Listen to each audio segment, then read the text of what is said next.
स्वागत है आप सभी का सिविल ज्ञान में। सपनों की इस उड़ान में स्वागत है आपका सिविल ज्ञान में। दोस्तों, जनवरी महीने के जो महत्वपूर्ण करंट अफेयर रहने वाले हैं आज हम आपको कराने वाले हैं। इसके बाद आपको जनवरी के बाद हम फरवरी का महीने का कवर कराएंगे। तो आप लोग तसल्ली से इस क्लास को पूरी देखिएगा। अगर आप चैनल पर नए हैं तो चैनल को सब्सक्राइब जरूर कर लीजिएगा। और इससे पहले अगर आपने हमारी 3 वीडियो नहीं देखी जिसमें दिसंबर के और कुछ जनवरी के पार्ट हमने कराए थे तो उनको भी अगर आपको देख लेना है, आपके करंट अफेयर की जो भी टेंशन है आपके सारी समाप्त होने वाली है।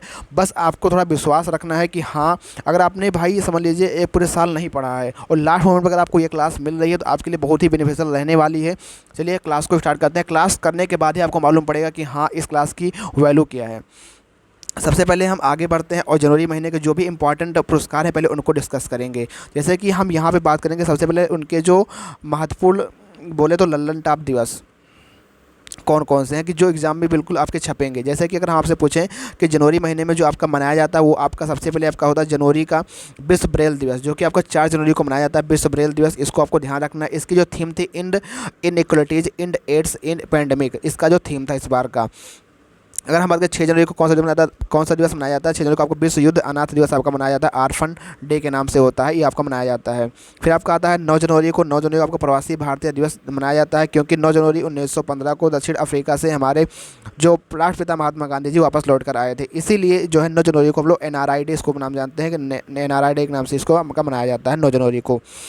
अगर हम बात करें 10 जनवरी को, 10 जनवरी को आपका विश्व हिंदी दिवस मनाया जाता है। विश्व हिंदी दिवस जो आपका है 10 जनवरी को मनाया जाता है। अच्छा, विश्व हिंदी दिवस आपका 10 जनवरी को मनाया जाता है, लेकिन आपसे पूछे कि 14 सितंबर को कौन सा मनाया जाता है, तो ये आपको बताना है कमेंट बॉक्स में। इसको भी ध्यान रखना है क्योंकि राष्ट्रीय हिंदी दिवस जो आपका हिंदी दिवस होता है वो आपका 14 सितंबर को मनाया जाता है और विश्व हिंदी दिवस 10 जनवरी को मनाया जाता है।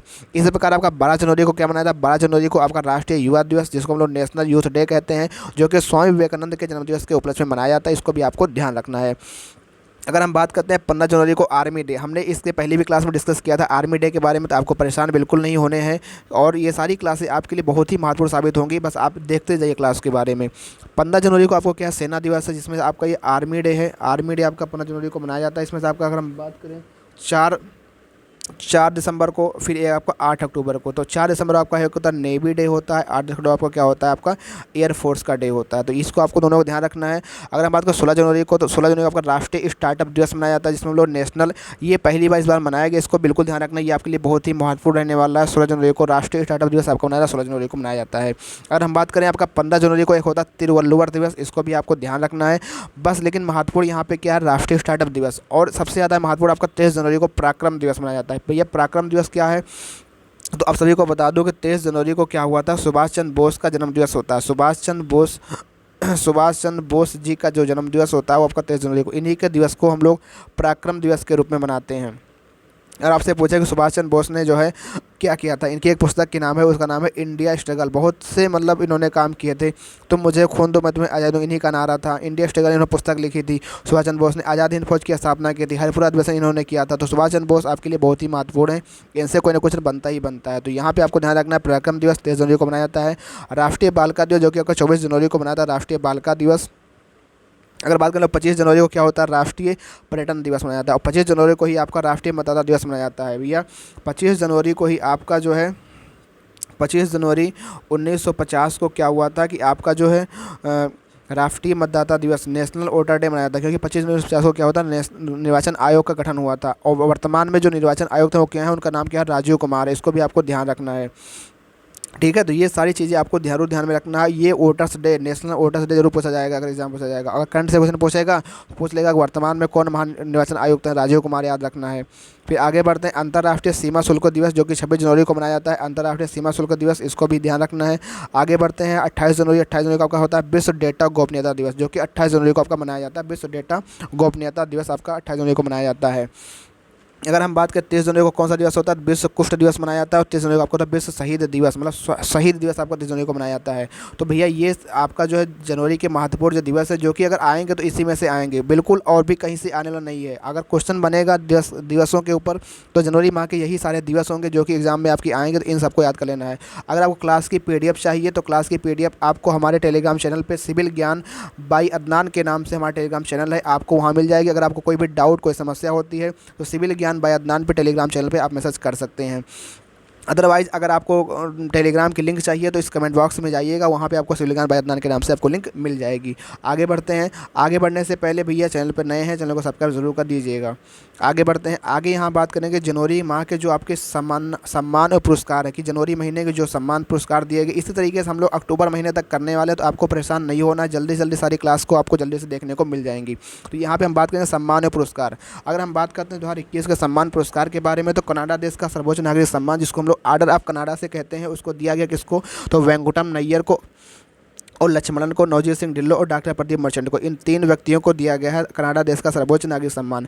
अच्छा, कनाडा का नाम आया है तो बता देते हैं। कनाडा की राजधानी होती है आपकी ओटावा, और यहाँ पे करेंसी जो चलती है, वहाँ पे चलती है करेंसी, यहाँ पे डॉलर करेंसी चलती है, तो इसको आपको ध्यान रखना है। मैसेज इंडिया गैलेक्सी अवार्ड अगर बात करें 2021 की, तो किसको दिया, डॉक्टर निकिता सोकल को दिया गया। भैया डॉक्टर निकिता सोकल का जब नहीं नाम आता है तो हमारे ध्यान में नीना गुप्ता आती है। नीना गुप्ता के यहाँ उन्होंने मैथमेटिक्स का क्षेत्र में उनको अवार्ड दिया गया, तो इसको आपको ध्यान रखना है, क्योंकि अवार्ड से क्वेश्चन जरूर बनते हैं। मैथमेटिक्स के क्षेत्र में जो आपको दिया था वो रामा अनुजम पुरस्कार होता है, जो कि दिया जाता है, वो इस बार किसको दिया गया, नीना गुप्ता को दिया गया, इसको ध्यान रखना है। आगे है गोल्डन ग्लोब अवार्ड 2022 में बेस्ट एक्टर इन ड्रामा का अवार्ड किसको दिया गया, विल स्मिथ को दिया गया। भैया विल स्मिथ वही जो थप्पड़बाज आपके थे, उन्हीं को विल स्मिथ को दिया गया है, ठीक है। आगे बढ़ते हैं। 12वें भारत रत्न डॉक्टर अम्बेडकर अवार्ड से किसको सम्मानित किया गया, 12वें भारत रत्न डॉक्टर अम्बेडकर अवार्ड से जो सम्मानित किया गया वो हर्षाली मल्होत्रा को। हर्षाली मल्होत्रा वही कौन भैया, बजरंगी भाईजान की जो छोटी सी बच्ची थी, उसी का नाम हर्षाली मल्होत्रा, उनको भारत रत्न डॉक्टर अम्बेडकर अवार्ड से सम्मानित किया गया है। अगर हम बात करते हैं मिसेज अवार्ड 2022 से सम्मानित किया गया किसको, तो मिसेज अवार्ड 2022 सम्मानित किया गया है, वो आपकी है सालिन फोटो को सम्मानित किया गया, मिसेज अवार्ड 2022 सम्मानित किया गया है।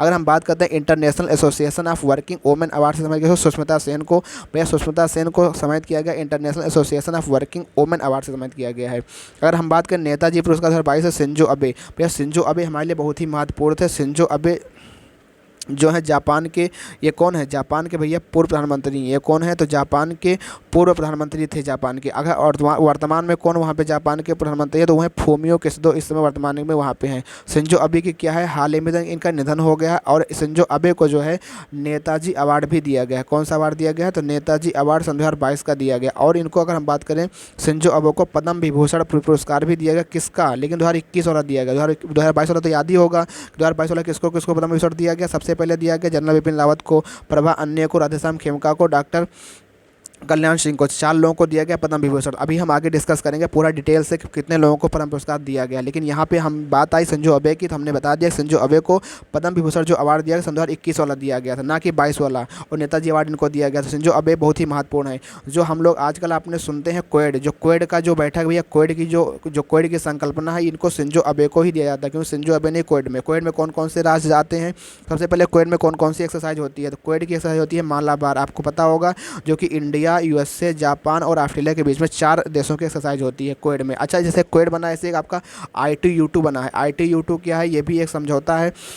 इसमें आपका इंडिया है, आपका इजराइल है, यूएसए है और यूएई है। अभी हाल ही में पेट के एग्जाम में आया था ITU2। तो ये सारी चीज़ें जो हम यहाँ पे आपको बता रहे हैं, सारी चीज़ें आपको एग्जाम में देखने को मिलेगी, तो आपको बिल्कुल विश्वास रखना है बस कि हाँ भैया क्वेश्चन आएगा एग्जाम में। आगे बढ़ते हैं। World CEO winner of the year 2021 किसको दिया, किशोर कुमार यादव को दिया गया। ये थोड़ा कम इंपॉर्टेंट है, पर आपको ध्यान रखना है। सुभाष चंद्र बोस आपदा प्रबंधन पुरस्कार 2022 जो प्रोफेसर विनोद शर्मा को दिया गया। और अगर हम बात करें संस्थान श्रेणी में किसको दिया गया, तो आपका गुजरात आपदा प्रबंधन संस्थान को दिया गया है। तो ये आपको जरूर याद रखना है। अगर आपसे पूछे सुभाष चंद्र बोस आपदा प्रबंधन पुरस्कार 2022 वाला जो व्यक्तिगत श्रेणी में, अगर आपसे पूछे व्यक्तिगत श्रेणी में, तो वो दिया गया प्रोफेसर विनोद शर्मा को। किसको दिया गया, प्रोफेसर विनोद शर्मा को दिया गया व्यक्तिगत श्रेणी में। अगर आपसे पूछे संस्थागत श्रेणी में किसको दिया गया, गुजरात प्रबंधन संस्थान को, या संस्थागत श्रेणी में दिया गया। इसको आपको दोनों पहलू को याद रखना है, ठीक है। तो ये हो गया आपका सम्मान और पुरस्कार से संबंधित। ये इतने सम्मान पुरस्कार 2022 के अंदर जनवरी महीने के अंदर दिए गए थे, तो ये जनवरी महीने के सम्मान पुरस्कार हैं, तो इनको बिल्कुल ध्यान रखना है। आगे बढ़ते हैं। आगे बढ़ने से पहले भैया चैनल पर नए हैं तो सब्सक्राइब जरूर करते रहना, और लाइक भी करते रहना, और इस वीडियो को शेयर भी करते रहना। अब यहाँ पर हम बात करें कुछ योजनाएँ जो कि जनवरी महीने के अंदर चली गई थी, तो जो जनवरी माह में ही चली थी उनकी योजनाएँ के हम बारे में बात कर लेते हैं। कैसी कौन सी योजनाएं थी जनवरी महीने में चली थी। जैसे कि महिलाओं के लिए नई नीति, हमने इसको डिस्कस किया था पहली वाली क्लास में। तमिलनाडु का नाम आता है, तो हमारे अंदर जल्दी से इनका नाम चेन्नई का नाम भी आता है। तमिलनाडु के जो मुख्यमंत्री हैं वो DMK पार्टी के नेता हैं। आपको जल्दी से बताना है कौन है भैया, तो आपको जाना MK स्टालिन भाई साहब। MK स्टालिन भाई साहब की एक पुस्तक का नाम है, उस पुस्तक का नाम क्या है, उंगलिन ओरवन की आत्मकथा है। तमिलनाडु ने ही इसको ध्यान रखना है। तो मतलब इतनी सारी चीज़ें आपको रिवाइज करके हम चला रहे हैं यहाँ पे। राइट टू पे अभियान, इसमें नागपुर महाराष्ट्र राज्य है। और student startup and innovation policy कहाँ पे स्टार्ट हुई है? गुजरात के अंदर। गुजरात का नाम आता है तो हमको गिर नेशनल पार्क याद आने लगती है, तो वहाँ पे गिर आपका है। गुजरात गांधीनगर में। गुजरात के अंदर बहुत सी योजनाएं मोदी जी इस समय लेकर आ रहे हैं, जो हमारे वर्तमान प्रधानमंत्री जी हैं, क्योंकि अभी हाल ही में जो आपको देखने को मिलेगा 2024 में बहुत कुछ चीज़ें, तो इसलिए गुजरात का नाम याद रखना। कुछ भी अगर नहीं याद होता तो गुजरात पर टिक लगा देना। जगन्नाथ स्मार्ट टाउनशिप योजना किसकी है? जगन्नाथ स्मार्ट, आंध्र प्रदेश की। भैया देखो, आंध्र प्रदेश के जो मुख्यमंत्री हैं उनका नाम ही क्या है? Y S Jaganmohan Reddy. तो जगह से कोई अगर वाई एस के नाम से कोई स्कीम आ रही हो, जगन्नाथ के नाम से आ रही है, तो समझ लीजिए आंध्र प्रदेश की। आंध्र प्रदेश बहुत ज़्यादा स्कीम लॉन्च करने में और बहुत ज़्यादा मतलब स्कीम लॉन्च करता है और बहुत ज़्यादा उसको इनबिल्ड भी करता है। ऐसी बात नहीं है क्योंकि लॉन्च ही कर देता है, तो वो एक अच्छा राज्य है। और आंध्र प्रदेश से ही अपना एक राज्य बना था 2 जून 2014 को। कौन सा बना था? तेलंगाना आपका बना। इसको आपको ध्यान रखना है। नर्सिंग नीति किसकी? हरियाणा राज्य सरकार की है। हरियाणा में भी क्या हुआ था? पंचकुला हरियाणा याद आ रहा है ना? पंचकुला हरियाणा, वहाँ पे क्या हुआ था? खेलो इंडिया यूथ गेम हुआ था आपका। रोजगार मिशन का संबंध किससे? छत्तीसगढ़ से है। छत्तीसगढ़ का नाम आते ही आपको याद होना चाहिए छत्तीसगढ़ राजधानी आपकी, छत्तीसगढ़ की जो राजधानी आपकी क्या है? रायपुर है। ठीक है, भूपेश बघेल यहाँ के मुख्यमंत्री हैं, इसको आपको ध्यान रखना है। माना उरू माना बाड़ी कार्यक्रम, ये किस राज्य का है? तो तेलंगाना। देखो तेलंगाना का नाम आ गया, तेलंगाना का नाम आते ही 2 जून 2014 याद रखना। पौधों की खेती पर जागरूकता अभियान किसका? जम्मू कश्मीर राज्य। अब ये जम्मू कश्मीर राज्य नहीं रहेगा, ये आपका यूनियन टेरिटरी बन गया है, इसको भी आपको ध्यान रखना है। तो पौधों की खेती पर, तो ये सारी योजनाएं जनवरी महीने की। इसी तरह हम हर महीने को अगर कर लेंगे तो आपका उम्मीद है कि 80 से 90% यहीं से क्वेश्चन बन जाए। भैया और पूछेगा कहाँ से? हमने योजनाएं भी कर ली जनवरी महीने की, योजनाओं के साथ साथ हमने जो है महात्मा दिवस को भी निपटा दिया और सम्मान पुरस्कार को भी कर लिया, तो आखिर क्वेश्चन बनेगा कहाँ से? उसके बाद अभी हम क्वेश्चन भी करेंगे, कम से कम 100-150 क्वेश्चन। अब प्रमुख नियुक्तियाँ कर लेते हैं कि कौन कौन से ऐसी नियुक्तियाँ हुई, कौन कौन से ऐसे अपॉइंटमेंट हुए जो कि आपके लिए बहुत ही महत्वपूर्ण रहने वाले हैं। तो भैया सबसे पहले अपॉइंटमेंट अगर हम बात करते हैं तो वहाँ पर हमको देखने को मिलता है अपॉइंटमेंट में, पहला अपॉइंटमेंट है भारतीय तटरक्षक बल के 24वें महानिदेशक जो बने हैं बीरेन्द्र सिंह पठानिया, मतलब इंडियन कोस्ट गार्ड, इंडियन जो आपका कोस्ट गार्ड है, इसके जो हेड बने हैं 24 और बीरेन्द्र सिंह पठानिया बने हैं। राष्ट्रीय स्वच्छ गंगा मिशन के जो नए महानिदेशक बने वो हैं जी अशोक कुमार, तो इसको ध्यान रखना है। ओएनजीसी की पहली महिला अध्यक्ष कौन बनी है? तो अलका मित्तल बनी, इसको ध्यान रखना है। विस्तारा एयरलाइंस के सीईओ कौन है? तो विनोद कन्नन भाई साहब हैं, इनको भी अलग ध्यान रखना है। यूएस इंडिया बिजनेस काउंसिल के अध्यक्ष कौन है? तो अतुल कैसप है, इसको ध्यान रखना है। देखो ओएनजीसी वाला बहुत ही इंपॉर्टेंट है क्योंकि महिला बनी, इसको ध्यान रखना। बीरेन्द्र सिंह पठानिया भी आपको ध्यान रखना है। जी अशोक कुमार, राष्ट्रीय नमामि गंगे कार्यक्रम बहुत ज़्यादा चल रहा है, इसको भी ध्यान रखना है। बिहार विभूति सम्मान, जो बिहार विभूति सम्मान है इसको बिल्कुल ध्यान रखना, रोहित कुमार को दिया गया है। और एससीओ के झांगमिंग बने, झांगमिंग जो है एससीओ के नए महासचिव। एससीओ का नाम आते ही आपको ध्यान आना चाहिए, एससीओ की जो एससीओ की जो आपकी वाणिज्यिक राजधानी मतलब जो सांस्कृतिक राजधानी बनी वो आपकी वाराणसी बनी है। वाराणसी आपको पता है, वाराणसी आपका बनारस में स्थित है, ठीक है, बनारस वाराणसी उसी का नाम है, झांगमिंग। ओपेक के नए महासचिव जो बने हैं, ओपेक क्या है? पेट्रोलियम निर्यातक देशों का एक संगठन है जिसमें आपका हैथम अलगिस के नए महासचिव बने हैं। कृषि लागत एवं मूल आयोग सीएसीपी के जो अध्यक्ष है विजय पॉल शर्मा, भी ये इंपॉर्टेंट रहने वाला, इसको आपको ध्यान रखना है। एआईबी के जो उपाध्यक्ष बने उर्जित पटेल बने, इसको भी आपको ध्यान रखना है। आईएमएफ के नए मुख्य अर्थशास्त्री जो बन गए हैं, आपको नए मुख्य अर्थशास्त्री जो बने पियरे ओलिवर बन गए। आईएमएफ का जो जो बनाया गया उपाध्यक्ष जो बनाया गया था आईएमएफ के अभी जो है, तो हमारी जो गीता गोपीनाथ को बनाया गया था, इसको ध्यान रखना। गीता गोपीनाथ आईएमएफ से ही जुड़ी हुई हैं। इसरो के नए अध्यक्ष क्या हैं? एस सोमनाथ। इसरो का नाम आते ही जल्दी से आपको ध्यान रखना है कुछ चीज़ें। इसरो का 15 अगस्त 1969 को इसकी स्थापना होती है। हेडक्वार्टर इसका कहाँ पे है? बेंगलुरु के अंदर इसका हेडक्वार्टर है। इसरो के जो वर्तमान में चेयरमैन है एक क्या है? एस सोमनाथ हैं।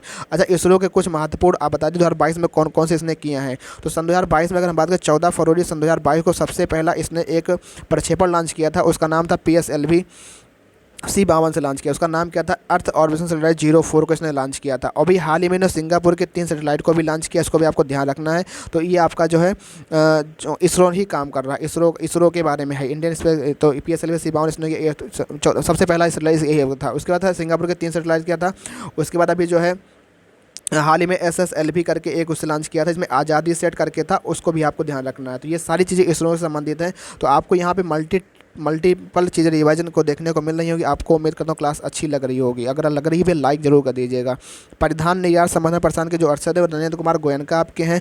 अगर बात करें इफ़को के 17वें चेयरमैन कौन है? तो ये दिलीप संघानी भाई साहब है जो कि इफ़को के नए चेयरमैन है। HPCL के नए चेयरमैन को पुष्प कुमार जोशी। भैया पुष्प कुमार जोशी का नाम याद आते ही आपको आना चाहिए उत्तराखंड के मुख्यमंत्री का नाम क्या है? पुष्कर सिंह धामी। भैया पुष्कर सिंह धामी आपके वहाँ के मुख्यमंत्री। इस तरह से चीज़ें रिवीजन करोगे ना तो चीज़ें बहुत जल्दी याद हो जाएंगी, क्योंकि करंट अफेयर ऐसी नहीं है कि बहुत टफ है, बहुत आराम है, बस प्रेशर नहीं लेना चीज़ों का बस। सशस्त्र सीमा बल के जो अतिरिक्त प्रभार दिया गया संजय अरोड़ा भाई साहब को दिया गया है। रेलवे बोर्ड के नए अध्यक्ष और सीईओ जो बने हैं आपके विनय कुमार त्रिपाठी बने हैं, ठीक है। तो इसको आपको ध्यान रखना। तो ये हमने 21 के 22 के महत्वपूर्ण यहाँ पे हमने अपॉइंटमेंट भी कर लिया कि कौन कौन से अपॉइंटमेंट। अच्छा, कुछ सूचकांक जैसे अगर हम बात करें हेनले पासपोर्ट इंडेक्स, देखो हेनले पासपोर्ट इंडेक्स को मत याद रखना क्योंकि ये हर तिमाही पे आता है, साल में 4 बार आता है, कोई मतलब नहीं है। ये जरूर याद रखना कि भ्रष्टाचार बोर्ड सूचकांक 2021 में जो हुआ था 85 नंबर की रैंक है। चलो देखो, अभी हाल ही में कुछ महत्वपूर्ण सूचकांक जैसे कि ग्लोबल हंगर इंडेक्स में इंडेक्स रैंक कितनी 107। अगर हम लोग 107 किस में ग्लोबल हंगर इंडेक्स में, 54 किस में रैंक है टेबल और टूरिज्म इंडेक्स में रैंक है, 150 किस में रैंक है आपकी, 150 आपकी क्या है प्रेस फ्रीडम इंडेक्स में रैंक है, 150 किस में है प्रेस फ्रीडम में रैंक है, 54 किस में है टेबल टूरिज्म इंडेक्स में रैंक है। अगर बात 136 किस में है बस खुशहाली रिपोर्ट, 135 किस में आपका शांति सूचकांक में है। इसी प्रकार से आपका 180 किस में है तो पर्यावरण प्रदर्शन सूचकांक में 180 रैंक है। तो ये कुछ महत्वपूर्ण रैंक है जो कि पूछी जाए। जैसे मान लो अगर आपसे पूछे HDI में कितनी 132 आपकी HDI में है, हंगर इंडेक्स में कितनी 107, पहले किस में 101 थी 107 बढ़ गई है, हंगर इंडेक्स में इसमें रैंक है। तो इस तरीके से कुछ महत्वपूर्ण इंडेक्स है, इनको भी आपको ध्यान रखना है। आगे बढ़ने से पहले देख लेते हैं कि और आपके क्या चीज़ें हैं। अभी ये देखो आगे हमने बढ़ते हैं। अब यहाँ पे इतनी चीज़ें हमने यहाँ पे डिस्कस कर ली है, ठीक है। तो ये सारे जनवरी महीने का अब अगर क्वेश्चन अब बनेगा भी यहीं से बनेगा, अब यहीं से बनेगा, ठीक है। और कहाँ से बनेगा क्वेश्चन, यहीं से आपका बनने वाला है। चलो कुछ क्वेश्चनों को भी देख लेते हैं। आपके एग्जाम के लिए जनवरी महीने के महत्वपूर्ण क्वेश्चन हम लेकर आए हैं, उन क्वेश्चनों की सीरीज़ को भी देख लेते हैं। सबसे पहले हम देखेंगे पद्म पुरस्कारों की। जब यह 2022 में जो आपका पद्म पुरस्कार जो दिया गया अगर उसकी हम बात करते हैं तो उसके पुरस्कारों में बात करें सबसे ज़्यादा जो है 4 पद्म विभूषण दिया गया। तो 4 पद्म विभूषण कौन कौन से आपके, जनरल बिपिन रावत थे, राधेश्याम खेमका थे, कल्याण सिंह थे और प्रभा अन्य थे। प्रभा ने कहा कि महाराष्ट्र की हैं और कल्याण सिंह आपके उत्तर प्रदेश के हैं और आपके राधेश्याम खेमका भी आपके उत्तर प्रदेश के हैं। और उसमें जो जनरल बिपिन रावत है वो आपके उत्तराखंड के गोरखा बटालियन से संबंधित है, सिविल सेवा इन्होंने first CDS of the staff इनको कहा जाता है।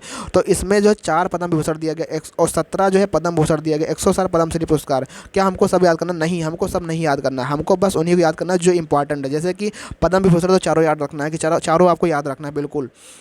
अगर हम बात करें पद्मश्री अवार्ड में, पद्मश्री आपके 107 है, 107 लोगों के नाम में बस आपको इन लोगों के नाम याद रखने जो कि आपके स्पोर्ट्स से बिलोंग। जैसे कि मान लो हम बात करें आपके हैं प्रमोद भगत, इन्होंने खेल से संबंधित है, नीरज चोपड़ा है, फिर आपके वंदना कटारिया हैं, फिर अवनी लखेरा है, फिर आपके सोनू निगम है। तो इन इन इन लोगों को नाम याद रखना है कि क्योंकि एग्जाम में इन्हीं लोगों, क्योंकि जो चर्चित ज़्यादा लोग हैं उन्हीं लोगों से क्वेश्चन आपका बनता है। अगर हम बात कर लेते हैं पद्म भूषण में जो 117 लोगों मतलब 17 लोगों को दिया गया, 17 लोगों में किसका नाम ज़्यादा इंपॉर्टेंट है? वह सबसे इंपॉर्टेंट जो नाम है आपका देवेंद्र झाझड़िया भाई साहब का है, क्योंकि देवेंद्र झाझड़िया जो है पैरा ओलंपिक मतलब पैरा खिलाड़ी हैं। उन्होंने खेल के अंदर ये इनको अवार्ड दिया गया और ये राजस्थान के रहने वाले, राजस्थान के कहाँ से, चूरू से हैं। तो ये देवेंद्र झाझड़िया बिल्कुल याद रखना, बाकी कुछ याद रखना चाहे मत रखना, लेकिन देवेंद्र झाझड़िया का जरूर याद रखना कि इनको पद्म भूषण इस बार दिया गया है, पद्म भूषण दिया गया है, 3rd सर्वोच्च सम्मान। अगर बात पहला आपका कौन सा होता है, भारत रत्न होता है, फिर पद्म विभूषण, पद्म भूषण, पद्मश्री जो सबसे 4th नंबर पर पद्मश्री होता है, लेकिन इनको जो 3rd नंबर पद्म भूषण दिया गया, इसको ध्यान रखना। और अगर ध्यान रखना तो साइरस पूनावाला को ध्यान रख लेना, सुंदर राज पिचाई को ध्यान रख लेना और आपको सत्यनारायण नडेला को ध्यान रखना। तो ये कुछ महत्वपूर्ण, गुलाम नबी आज़ाद को ध्यान रखना, क्योंकि ये सब जो है महत्वपूर्ण तो सब हैं, लेकिन जो ज़्यादा हाईलाइट रहते हैं तो उन्हीं को बारे में ज़्यादा क्वेश्चन बन सकता है। तो इसको आपको ध्यान रखना है और इनकी गिनती याद रखना कि कौन से पुरस्कार कब मतलब कौन से कितने पुरस्कार दिए गए हैं। टोटल 4 पद्म विभूषण दिया गया, 17 पद्म भूषण दिया गया, 107 का पद्मश्री पुरस्कार दिया गया। तो इन सबको बिल्कुल ध्यान आपको रखना है। अगर हम बात कर लेते हैं यहाँ पे जो है चयन इनकी जो समिति, तो यहाँ से क्वेश्चन तो नहीं बनने वाला, कोई मतलब नहीं इनका डिस्कस करने से। आगे बढ़ते हैं। आगे बढ़ने से पहले भैया आप लोगों से गुजारिश है, चैनल पे अगर नए हैं तो सब्सक्राइब ज़रूर कर दीजिएगा भैया, क्योंकि तभी हमको मोटिवेशन मिलेगा और अच्छी अच्छी वीडियो हम लेकर आएंगे आप सबके लिए। पहला क्वेश्चन यहाँ पे है, केंद्रीय शिक्षा मंत्री धर्मेंद्र प्रधान ने 1 जनवरी 2022 को 100 दिवसीय पढ़ाई अभियान, तो 100 दिवसीय पढ़ाई अभियान का शुभारंभ कौन सा किया? ये आपका पढ़े भारत अभियान था। जो आपके शिक्षा मंत्री धर्मेंद्र प्रधान जी उन्होंने एक पढ़े भारत अभियान को लॉन्च किया था। तो उसको आपका ऑप्शन नंबर डी हो जाएगा, करेक्ट आंसर हो जाएगा। साहित्य अकादमी पुरस्कार 2021 के अंदर में कौन से गलत है? तो साहित्य अकादमी पुरस्कार 2021 में जो दिया गया है वो अंग्रेजी में नमिता गोखले को दिया गया, राजस्थानी मितेश निर्मोही को दिया गया, संस्कृत में आपका बिंदुश्री प्रसाद मिश्रा को दिया गया, हिंदी में आपको देवेंद्र मेड़क नहीं दिया गया, हिंदी में आपको जो है दिया गया रामदरथ मिश्रा जो आपके हैं, उसमें जो है साहित्य में मतलब इनको नहीं दिया गया, ये ध्यान रखना। रामदरथ मिश्रा तो शायद संस्कृत सम्मान दिया गया है, व्यास सम्मान असगर वजाहत को दिया गया है, और इस तरीके से ध्यान रखना। साहित्य अकादमी पुरस्कार जो है ये हिंदी भाषा में तो देवेंद्र मेड़क को नहीं दिया गया, देखिए आपका गुम गलत हो जाता है। बाकी आपको ध्यान रखना है कि असगर वजाहत का नाम ध्यान रखना है, असगर वजाहत क्या है? असगर वजाहत को ध्यान रखना है, क्योंकि इनको जो है 31वां व्यास सम्मान दिया गया है, और जो है 31वां जो सरस्वती सम्मान है वो किसको दिया गया है? तो रामदरथ मिश्रा जो है इनकी रचना है मैं तो यहाँ हूँ, इसके लिए इनको दिया गया है। ये सारे पुरस्कार जो होते हैं के बिरला फाउंडेशन द्वारा दिया जाता है। तो इन सबको आपको ध्यान रखना है। तो अब यहाँ हम बात करेंगे कौन सा केंद्र शासित प्रदेश है जिला सुशासन सूचकांक को लागू करने वाला पहला प्रदेश बना है। तो आपका जम्मू कश्मीर है, तो जिसने जिला सुशासन सूचकांक को लागू करने वाला पहला राज्य बना है। आगे बढ़ते हैं। अगला है 10 जनवरी 2022 को प्रधानमंत्री नरेंद्र मोदी ने वाइब्रेंट गुजरात ग्लोबल समिट। तो जैसे ही देखो वाइब्रेंट गुजरात ग्लोबल समिट का कौन सा संस्करण का किया है, तो 10वां संस्करण का किया है। ऑप्शन नंबर सी हो जाएगा, करेक्ट आंसर हो जाएगा।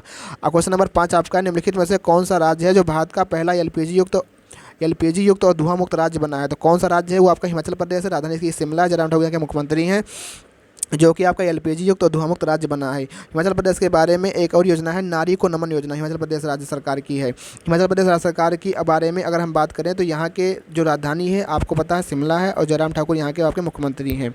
आगे बढ़ते हैं। अगला क्वेश्चन 3 जनवरी 2022 को केंद्रीय आयुष मंत्री सर्बानंद सोनोवाल ने कहाँ पर हार्टफुलनेस इंटरनेशनल योग अकादमी की आधारशिला रखी थी। आपके हैदराबाद में रखी है। तो हैदराबाद आपको पता होगा ऑपरेशन पोलो का संबंध भी हैदराबाद से ही है, जो कि आपको इसी के तहत आपको मिलाया गया था। तो ये आपका हो जाता है। फिर आगे बढ़ते हैं। क्वेश्चन नंबर 7 है, इसमें है निम्नलिखित में से किस देश में कोविड-19 के एक नए वेरिएंट B.1.640.2 या IHU की पहचान की गई है। तो ये आपकी कहाँ की गई, फ्रांस के अंदर आपके की गई है। इसको भी आपको ध्यान रखना है। भारतीय चिकित्सा अनुसंधान परिषद ने ओमिक्रॉन वेरिएंट का पता लगाने के लिए पहली स्वदेशी किट को तैयार किया, उसका नाम क्या, ओमिक्रोन इसका नाम दिया। ऑप्शन में यहाँ पर हो जाएगा, राइट आंसर हो जाएगा। तो ये जनवरी महीने के ही महत्वपूर्ण क्वेश्चन है, इसको जल्दी जल्दी कर लेते हैं, जो कि एग्जाम में अगर आपको हो सकता है 26 मजा आ जाएगा भाई साहब। त्रिकोणमाली तेल टैंक फार्म किन देशों से संबंधित है, तो भारत और श्रीलंका के बीच में। अच्छा, भारत और श्रीलंका के बीच में त्रिकोणमाली तेल टैंक फार्म है। तो भारत और श्रीलंका के बीच कौन सी एक्सरसाइज होती है भैया, सिलिनेक्स आपकी जो होती है भारत और श्रीलंका के बीच में होती है। भारत और नेपाल के बीच में कौन सी होती है, तो आपकी सूर्य किरण जो आपकी होती है भारत और नेपाल के बीच में होती है। भारत और मालदीव के बीच में इकोब्रिन होती है। हमने एक वीडियो में बताया था भारत और म्यांमार, सॉरी वहाँ पे भाई साहब, भारत और मालदीव के बीच में होती है आपकी इकोब्रिन होती है। भारत और बांग्लादेश के बीच में कौन सी होती है, संप्रीति होती है। बंगो सागर आपके भारत और बांग्लादेश के बीच में एक्सरसाइज होती है। ठीक है, इसको ध्यान रखना है भैया, एक्सरसाइज भी आपके लिए इंपॉर्टेंट बन जाती है। जनवरी 2022 में किसने सार मिशन को शुरुआत किया, स्मार्ट सिटी मिशन ने सार मिशन को कार्यक्रम को शुरुआत किया था। आगे बढ़ते हैं। 7 से 8 जनवरी 2022 को ई प्रशासन पर 24वें राष्ट्रीय सम्मेलन का आयोजन कहाँ पर किया गया, तो हैदराबाद के अंदर किया गया। ऑप्शन नंबर सी हो जाएगा, राइट आंसर हो जाएगा। आगे बढ़ते हैं। 1 जनवरी 2022 को किस देश ने यूरोपीय संघ की अध्यक्षता ग्रहण की, तो फ्रांस ने अध्यक्षता इसकी ग्रहण की है। इसको याद रखना है। फ्रांस की राजधानी पेरिस हो जाती है। यहाँ की करेंसी का आपका है यूरो। अगर हम बात करें फ्रांस और इंडिया के बीच में कौन सी होती है, तो शक्ति और एवीएस, मतलब कि आपके जो फ्रांस के बीच शक्ति, फ्रांस शक्ति, वरुण गरुड़, ये सब एक्सरसाइज जो होती है फ्रांस और इंडिया के बीच में होने वाली एक्सरसाइज होती है। अगर हम बात करें 25वें राष्ट्रीय युवा महोत्सव 2022 का दिन कहाँ किया गया है, तो ये आपका राष्ट्रीय युवा महोत्सव कहाँ किया गया था, आपका पुडुचेरी। हमने अभी पढ़ा था नेशनल यूथ डे, तो आपका जो 12 जनवरी को मनाया था स्वामी विवेकानंद के जन्मदिवस के अवसर पर, वो आपका इस बार का आयोजन कहाँ पर हुआ है, तो आयोजन आपका पुडुचेरी ने किया है।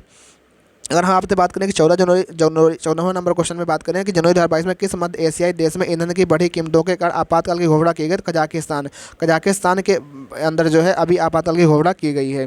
किस लिए, क्योंकि वहाँ पे ईंधन की बढ़ी कीमतों के कारण से। अगला क्वेश्चन आपका है 6 जनवरी 2022 को किस राज्य के पूर्व मुख्यमंत्री प्रताप सिंह राणे को राज्य परिषद में आजीवन कैबिनेट का मंत्री दिया गया, तो कहाँ पे, गोवा के बहुत से क्वेश्चन बन सकते हैं। गोवा राजधानी आगे पणजी है। गोवा में आपका जो जीएसटी संग्रहालय बना है, गोवा में आपका रेवेन्यू मुक्त राज्य बना है। गोवा आपका पहला राज्य ऐसा बना है जो आपकी आपका क्या कहते हैं कि हर घर जल वाला राज्य बना है। गोवा अपना जो है हायर लेवल पर नेशनल एजुकेशन पॉलिसी को लागू करने वाला पहला राज्य बना है। तो ये सारी चीज़ें हैं। अगर आपसे पूछे हायर लेवल पर किसने नेशनल एजुकेशन पॉलिसी को लॉन्च किया, तो उसने गोवा लॉन्च किया। अगर आपसे पूछे कि लो लेवल पर किसने लॉन्च किया है, मतलब प्राइमरी लेवल पर, तो उत्तराखंड ने लॉन्च किया। इसको भी आपको ध्यान रखना है। आगे बढ़ते हैं। जनवरी 2022 में आयशा मलिक किस देश की पहली महिला सुप्रीम कोर्ट की जज बनी है, तो ये आपकी भैया बनी है पाकिस्तान की। पाकिस्तान के अंदर जो है सुप्रीम कोर्ट की जज बनी है। अगर अच्छा पूछे कि आपकी जो सुप्रीम कोर्ट की जज बनी है कौन बनी है, पाकिस्तान के अंदर आयशा मलिक बनी है। ठीक है। इंडोनेशिया राजधानी जकार्ता, बांग्लादेश ढाका, नेपाल काठमांडू, इन सबको ध्यान रखना है। बांग्लादेश इंडिया के बीच में कौन सी एक्सरसाइज होती है, तो बोंगो सागर। इंडोनेशिया के बीच समुद्र शक्ति, गौण शक्ति इंडोनेशिया के बीच में होती है एक्सरसाइज। सारी एक्सरसाइज को हम यहाँ पे रिवीजन भी करा रहे हैं, हर जहाँ पे हमको लग रहा है कि हाँ कौन कौन सी एक्सरसाइज कहाँ पे होती है। किस देश ने बाल विवाह पर पाबंदी लगाने तो पहला कानून लगा दिया, फिलीपींस मनीला। यहीं पे आपका एडीबी का हेडक्वार्टर। डेनमार्क की राजधानी कोपेनहेगन है। न्यूजीलैंड आपका ध्यान रखना, म्यांमार नहीं पता करेंसी यहाँ की क्या चलती है। ठीक है। डेनमार्क कोपेनहेगन, फिलीपींस के बीच में एडीबी मनीला होती है आपका। आगे बढ़ते हैं। आगे बढ़ने से पहले भैया अगला क्वेश्चन आपका है 18 जनवरी 2022 में भारत का पहला क्रिप्टो करेंसी इंडेक्स किसने लॉन्च किया है, तो भारत का पहला क्रिप्टो करेंसी इंडेक्स जो क्रिप्टो वायर ने लॉन्च किया, इसको भी ध्यान रखना है। उत्तर प्रदेश सरकार ने मैनपुरी सैनिक स्कूल का नाम बदल कर किसके नाम पर रखने की मंजूरी दी, जनरल बिपिन रावत। भैया जनरल बिपिन रावत जो है first CDS of the staff थे, और इनका जो है 8 दिसंबर 2021 को इनका निधन हो गया था प्लेन दुर्घटना क्रैश में, और इन्हीं को पद्म विभूषण अवार्ड 2022 दिया भी गया। इसको भी ध्यान रखना है। 9 जनवरी 2022 को प्रधानमंत्री नरेंद्र मोदी ने वीर बाल दिवस का किस दिन मनाने की घोषणा की? वीर बाल दिवस 26 दिसंबर। देखो दिसंबर 2022 के महत्वपूर्ण दिवसों में एक आता 16 जनवरी, जिसको नेशनल स्टार्टअप डे मनाया गया। एक आता 26 दिसंबर वीर बाल दिवस मनाया गया। एक आता 23 जनवरी पराक्रम दिवस मनाया गया। ये 3 दिवस आपके लिए बहुत महत्वपूर्ण है, क्योंकि इस बार नए नए मनाए गए हैं। आगे बढ़ते हैं। 7 जनवरी 2022 को रक्षा मंत्री ने किस देश में भारत के पहले बहुआयामी साहसिक खेल अभियान की शुरुआत की है? तो ये आपके फ्रांस के अंदर की है। फ्रांस को आपको ध्यान रखना है। बांग्लादेश, ढाका, टाका, नेपाल, काठमांडू, रूपी, मालदीव, मालदीव के बीच में इंडिया के लिए कौन सी एक्सरसाइज होती है? तो इकोब्रिन मालदीव इंडिया। इनको बिल्कुल एकदम रट लेना है, बिल्कुल ध्यान में रखना है भैया। अगला क्वेश्चन है 10 से 16 जनवरी 2022 तक किस राज्य में गंगा सागर मेले का आयोजन किया गया है? तो पश्चिम बंगाल के अंदर गंगा सागर मेले का आयोजन किया गया। इसको भी आपको ध्यान रखना है। चर्चा में रहा दरवाजा गैस क्रेटर या गेटवे टू हल नगदा किस देश में स्थित है? आपका तुर्कमेनिस्तान में स्थित है। Canada, Ottawa, dollar. Italy currency Rome है। इटली के रोम में ही आपका FAO का हेडक्वार्टर स्थित है। फूड एंड एग्रीकल्चर ऑर्गेनाइजेशन का हेडक्वार्टर यहीं पर स्थित है। 16 अक्टूबर 1945 इसकी स्थापना होती है, इसलिए 16 अक्टूबर को वर्ल्ड फूड डे भी मनाया जाता है। वर्ल्ड फूड डे का नाम जैसे याद आता है तो याद रखना कि जो वर्ल्ड फूड प्राइज 2022 दिया गया डॉक्टर A.K. सिंथिया को दिया गया। अच्छा, आपको बता दें कि नेशनल फूड सिक्योरिटी इंडेक्स में उड़ीसा को राज्य मिला है और खाद्य संरक्षण में तमिलनाडु को मिला है। ये सारी जानकारी आपको खटाखट याद होनी चाहिए, तभी आपका जाकर के काम बनने वाला है। खबरों में रहा वुल्फ ज्वालामुखी किस द्वीप समूह का है? तो ये आपका गैलापागोस द्वीप समूह का। ऑप्शन नंबर C यहाँ पर करेक्ट आंसर हो जाएगा। आगे बढ़ते हैं। अगला क्वेश्चन आपका है निम्नलिखित में से कौन सा शहर जल मेट्रो परियोजना वाला भारत का पहला राज्य बन गया? जल मेट्रो परियोजना वाला भारत का पहला शहर, तो कोलकाता बन गया जल मेट्रो परियोजना। कोलकाता हुगली नदी के किनारे स्थित है। आपका विशाखापट्टनम मिलन एक्सरसाइज होती है, पणजी गोवा के अंदर है। तो ये सबको आपको बिल्कुल याद रखना है। तो ये हमने महत्वपूर्ण जो चीज़ें थी हमने यहाँ पे डिस्कस कर दिया है, जो कि जनवरी से रिलेटेड है। अगर आपका क्वेश्चन बनेगा भाई, अगर किस्मत सब कुछ सही रही तो यहीं से बन जाएगा, अदरवाइज कुछ नहीं कह सकते, क्योंकि पढ़ने को तो बहुत है, लेकिन आप इतना पढ़ के जा रहे हैं तो मतलब बहुत अच्छा पढ़ के जा रहे हैं, ठीक है। और बाकी इस क्लास की PDF को आप हूबहू ऐसी PDF आपको जो है हमारे टेलीग्राम चैनल सिविल ज्ञान बाय अदनान में मिल जाएगी। उसकी क्लास की PDF जो है और कुछ क्वेश्चन और भी हैं, भारतीय वन रिपोर्ट, ये सारी PDF आपको वहाँ मिल जाएगी। कुछ महत्वपूर्ण एक्सरसाइज भी हैं, ठीक है। बाकी सारी चीज़ें आपको वहाँ पे मिल जाएंगी। आपको उनको रिवाइज कर लेना है। रिवाइज करके आप जाएंगे तो आराम से आपका सिलेक्शन हो जाएगा। सिविल ज्ञान बाय अदनान, सिविल ज्ञान बाय अदनान के नाम से जो हमारा टेलीग्राम चैनल है, उसकी लिंक आपको इसी वीडियो नीचे मिल जाएगी। आप लोग वहाँ से उस क्लास को जरूर PDF को ले लेकर अपना रिवाइज कर लीजिएगा। Thank you. जय हिंद, जय भारत।